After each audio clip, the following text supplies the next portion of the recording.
Team Sérénité présente 5 minutes de pause. Installe-toi confortablement sur une chaise ou un coussin de méditation, un fauteuil ou à même le sol. Bienvenue dans ce nouvel épisode de 5 minutes de pause où nous allons conclure la série d'épisodes sur la thématique de l'amour. Celui que tu écoutes est le 5e et le dernier de la série. Si tu découvres 5 minutes de pause et que tu as manqué les épisodes précédents, je t'invite vivement à les écouter en priorité afin de pouvoir comprendre exactement ce qui va suivre. Dans quelques instants, nous allons tenter d'établir un lien direct entre cette idée que nous nous faisons de l'action d'aimer avec notre quiétude, notre sérénité et notre histoire de vie à manifester. Comment atteindre la transcendance avec l'amour du tout? Nous te proposons d'approfondir la thématique abordée dans l'épisode du jour en t'invitant à te procurer les conférences de la Team Sérénité, énergie, éveil spirituel, hypersensibilité, relations, les lois de l'univers. Connecte-toi sur teamsérénité.com/conférence, lien en description.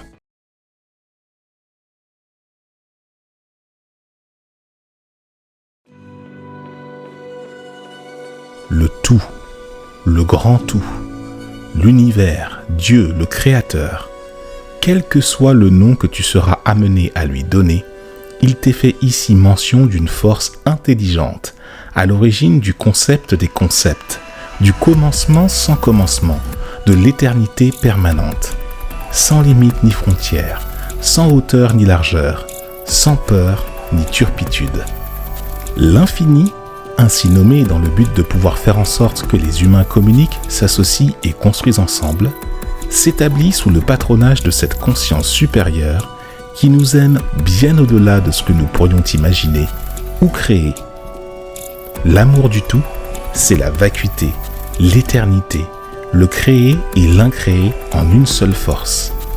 Attarde-toi, un tant soit peu, sur ce qu'elle a pu établir sans que nous-mêmes, êtres humains, n'ayons à intervenir. Ce qui nous incombe à ce stade, c'est la compréhension, la digestion, l'exécution et la mise en application des lois qui régissent l'univers. C'est ainsi que par réflexe, par amour et par habitude, que nous nous relions de manière toujours plus consciente à ce grand tout qui nous accueille et nous permet, selon son principe masculin de la manifestation, à jouir des possibilités infinies de contribuer encore davantage à l'œuvre divine qui nous incombe. À tel point qu'il nous est même permis de ne pas vouloir y contribuer, de rester dans le questionnement, le doute, l'expectative ou la remise en question. C'est alors redescendre sur le plan psychique ou intellectuel et s'adonner à un exercice permanent de construction de concepts qui peuvent découler sur des pensées idéologiques. Ces pensées sont absolument brillantes et tendent à pointer vers l'excellence de ce que les êtres peuvent faire manifester par eux-mêmes. Toutefois, elles sont sans commune mesure et limitées à côté de ce que la création leur a laissé à étudier pour que la sagesse, l'équilibre et l'amour s'établissent durablement dans le cœur de tout ce qui s'y relie. Justement, comment se relier à l'amour de cette conscience supérieure de notre point de vue d'humain ? Tout part du niveau de conscience de l'individu sur la question du grand tout. Le plus il s'y intéressera, le plus il apprendra, le plus il prendra conscience sur les causes de l'état actuel de son vécu sur Terre, le plus il entrera dans un état profond d'observation, de méditation et de non-être. Ce qui constitue un cheminement fondamental dans le but de parvenir un jour à l'éveil. Car tomber en amour du tout, c'est s'éveiller à sa nature véritable et profonde, qui est reliée directement, sans intermédiaire, à la divinité dont tout un chacun est investi. Une fois le lien établi, il s'agira d'écrire cette histoire de vie avec ce niveau de conscience et d'éveil en perpétuelle activation. Le tout veille et permet à ce que nous prenions conscience toujours et davantage des secrets de l'existence. Le délai de l'expérience réside dans la faculté à osciller entre l'action pour sa manifestation et l'observation par plusieurs formes de méditation. Je t'ai parlé du principe masculin de cette manifestation. Lorsque l'on parle d'amour, la réunion avec le principe féminin, celui qui bénit, relie et encourage inconditionnellement les êtres dans leur réalisation, c'est le mariage ultime, synonyme de retour à l'unité.